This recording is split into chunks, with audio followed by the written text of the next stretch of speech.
आज हम इस वीडियो में करेंगे क्लास 6 हिंदी मंजरी बुक का पाठ 8 हार की जीत।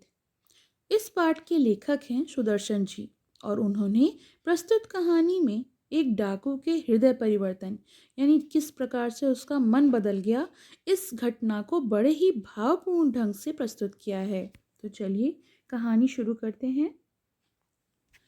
माँ को जिस प्रकार से अपने बेटे किसान को जिस प्रकार से अपने लहलहाते खेतों को देखकर आनंद मिलता है, उसी प्रकार का आनंद बाबा भारती को अपना घोड़ा देखकर आता था। भगवत भजन से जो भी समय बचता वह घोड़े को अर्पण हो जाता। वह घोड़ा बड़ा ही सुंदर था, बहुत बलवान था। इसके जोड़ का घोड़ा यानी इसके बराबरी का घोड़ा सारे इलाके में नहीं था। बाबा भारती उसे सुल्तान कहकर पुकारते थे, यानी उन्होंने उसका नाम सुल्तान रखा था। अपने हाथ से खरहरा करते यानी अपने हाथ से उसकी देखभाल करते, खुद ही दाना खिलाते, देख देख कर प्रसन्न होते। उन्होंने रुपया, माल, असबाब, असबाब होता है कि सामान जो ढोया जाता है, जमीन आदि अपना सब कुछ छोड़ दिया था। यहाँ तक कि उन्होंने नगर के जीवन से भी घृणा यानी नफरत कर ली थी। अब गांव से बाहर एक छोटे से मंदिर में रहते और भगवान के भजन करते थे। मैं सुल्तान के बिना नहीं रह सकूंगा। उन्हें ऐसी भ्रांति सी हो गई थी। भ्रांति होती है जैसे उनके मन में एक मन की आवाज़ होती है जो ये कहती है कि अब मैं किसी भी प्रकार से सुल्तान के बगैर नहीं रह सकता। वे उसकी चाल पर लट्टू थे, यानी जब वो चलता था तो उन्हें बड़ा पसंद था। कहते ऐसे चलता है जैसे मोर घटा को देखकर नाच रहा हो, यानी बारिश को देखकर बिल्कुल नृत्य कर रहा हो। जब तक संध्या समय सुल्तान पर चढ़कर 8-10 मील का चक्कर न लगा लेते, उन्हें चैन नहीं आता। खड़क सिंह उस इलाके का प्रसिद्ध डाकू था। लोग उसका नाम सुनकर कांपते थे। वहाँ के लोग उसका नाम सुनकर बहुत डरते थे। और होते होते जो सुल्तान है, जो घोड़ा है, उसकी कीर्ति यानी उसका नाम उसके कानों तक भी पहुंचा। उसका हृदय उसे देखने के लिए अधीर हो उठा, बेचैन उठा कि मुझे भी उस घोड़े को देखना है। वह एक दिन दोपहर के समय बाबा भारती के पास पहुंचा और नमस्कार करके बैठ गया। बाबा भारती ने पूछा, खड़क सिंह क्या हाल है? खड़क सिंह ने सिर झुकाकर उत्तर दिया, आपकी दया है। कहो इधर कैसे आए? सुल्तान की चाह खींच लाई। ऐसा उन्होंने बाबा भारती को बताया। विचित्र जानवर है, देखोगे तो प्रसन्न हो जाओगे। मैंने भी बड़ी प्रशंसा सुनी है। उसकी चाल तुम्हारा मन मोह लेगी। कहते हैं देखने में भी बड़ा सुंदर है। क्या कहना, जो उसे एक बार देख लेता है उसका हृदय उसकी छवि उसकी अंकित हो जाती है, यानी जो भी उसे एक बार देख लेता है उसके हृदय में उसकी छवि छप जाती है। बहुत दिनों से अभिलाषा थी।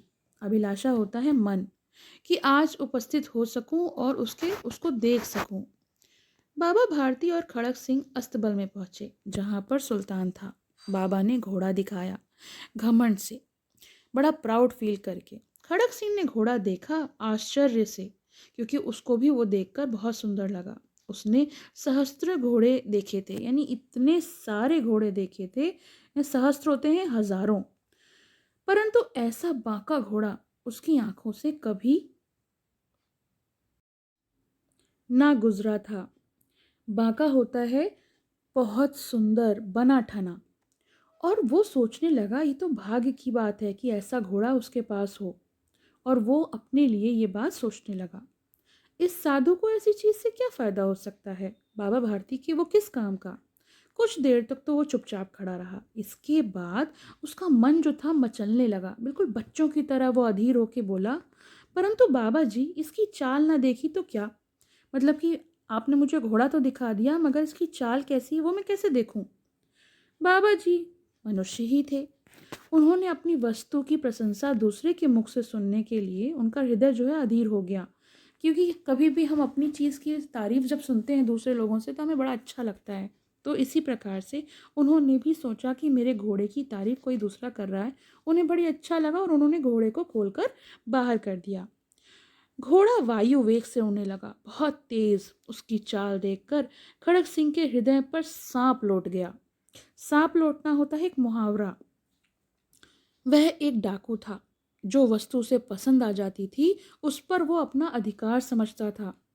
उसके पास बाहुबल और आदमी थे, यानी बहुत सारी शक्ति थी, बहुत सारे लोग थे।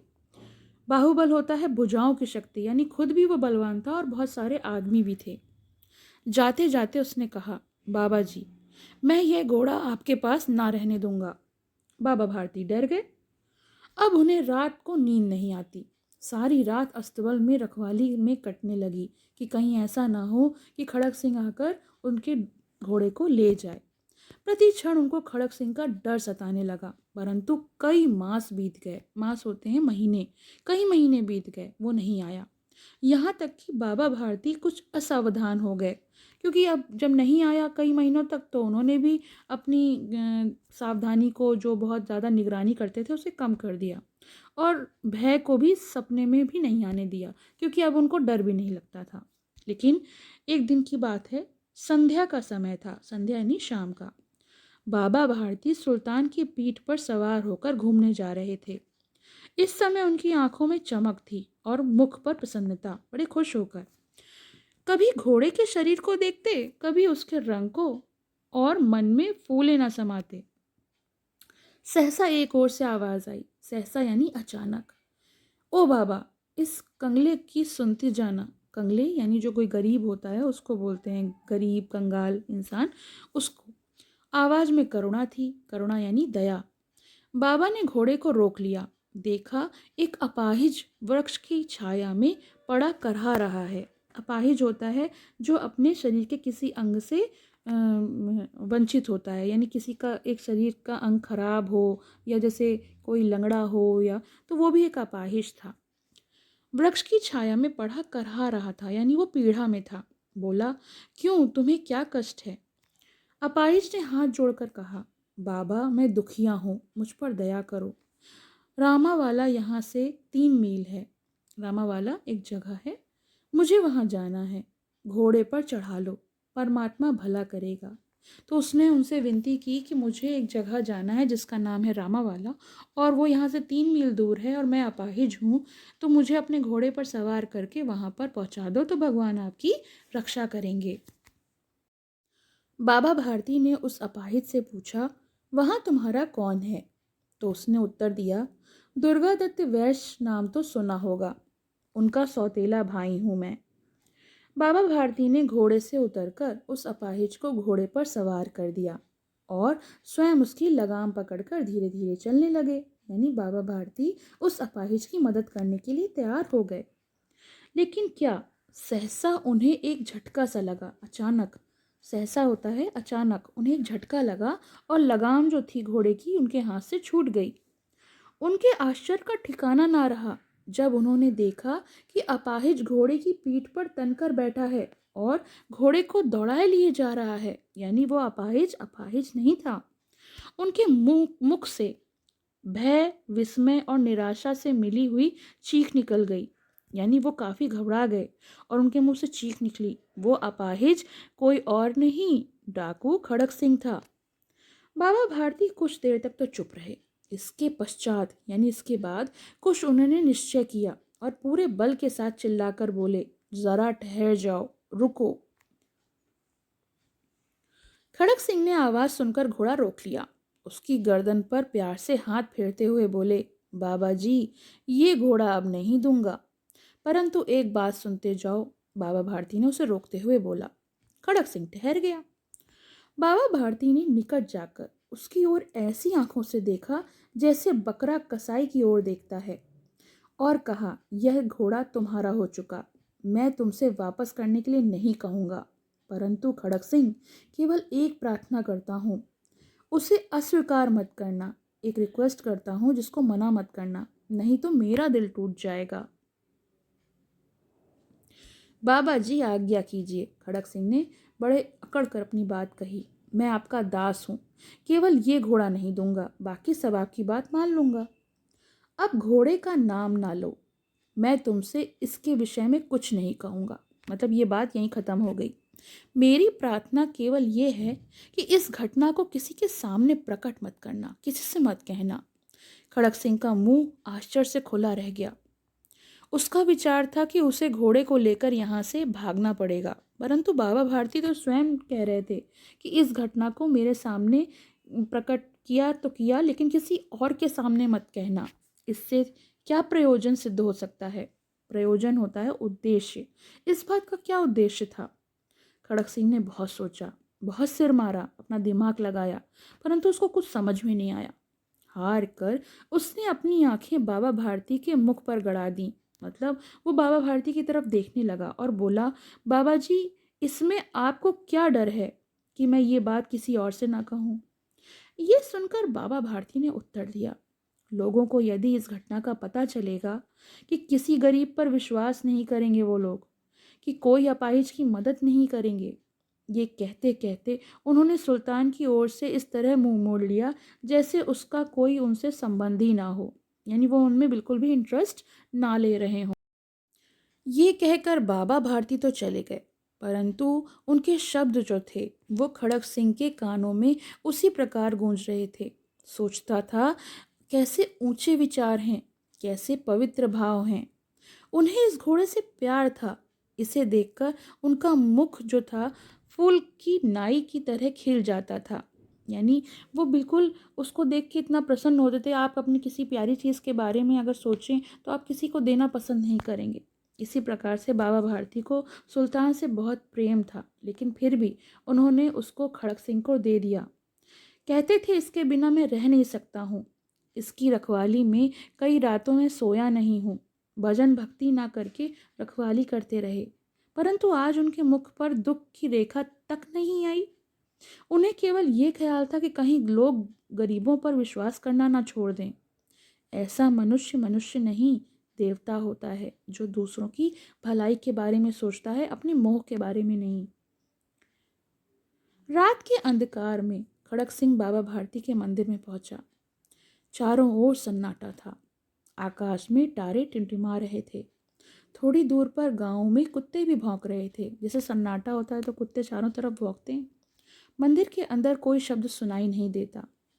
खड़क सिंह सुल्तान की बाग पकड़ के हुए, मतलब वो उससे उतरा और उसकी बागडोर पकड़ते हुए धीरे धीरे अस्तबल की तरफ पहुंचा। फाटक खुला था। किसी समय वहां बाबा भारती स्वयं लाठी लेकर पहरा देते थे, परंतु आज उन्हें किसी चोरी, किसी डाके का कोई डर ही नहीं था। खड़क सिंह के आगे बढ़कर सुल्तान को उसके स्थान पर बांध दिया और बाहर निकलकर सावधानी से फाटक को बंद कर दिया। इस समय उसकी आंखों में नेकी के आंसू थे, क्योंकि उसको समझ में आ गया था कि जो उसने किया वो गलत है।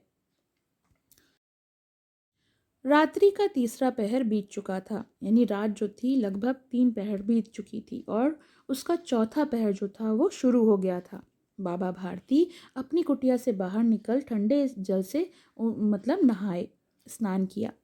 उसके बाद इस प्रकार जैसे कि कोई सपना चल रहा हो, उनके पांव अस्तबल की तरफ मुड़ गए। मतलब उनको ऐसा लगा कि जो कुछ देख हुआ है वो एक डरावना सपना था और वो अस्तबल की तरफ मुड़ गए।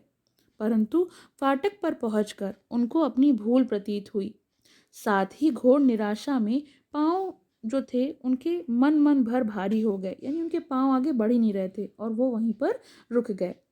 घोड़े ने अपने स्वामी के पांव की चाप को पहचान लिया और जोर से ही हिलाने लगा। यानी घोड़े को एहसास हो गया कि उनके जो मालिक हैं बाबा भारती वो उस तरफ आ रहे हैं। अब बाबा भारती आश्चर्य और प्रसन्नता से दौड़े और अंदर घुसे और अपने प्यारे घोड़े से लिपट कर रोने लगे, मानो कोई पिता अपने बिछड़े हुए पुत्र से मिला हो। बार बार उसकी पीठ को फहराते, बार बार उसके मुंह पे थपकियां देते और गले लगाकर उसे बहुत प्यार किया। फिर वे संतोष से बोले, अब कोई गरीबों की सहायता से मुंह नहीं। तो ये तो हो गई पाठ की व्याख्या। आपको कैसी लगी ये कमेंट सेक्शन में ज़रूर बताइएगा और ज़्यादा से ज़्यादा शेयर करिएगा। और इस पाठ के प्रश्न अभ्यास का लिंक आपको डिस्क्रिप्शन में मिल जाएगा, तो आप वहाँ से देख सकते हैं। तो अभी तक आपने मेरे चैनल को सब्सक्राइब नहीं किया है तो please subscribe my channel and press the bell icon for new updates. Thank you. पसंद आया हो तो लाइक करें, शेयर करें और चैनल को सब्सक्राइब करें।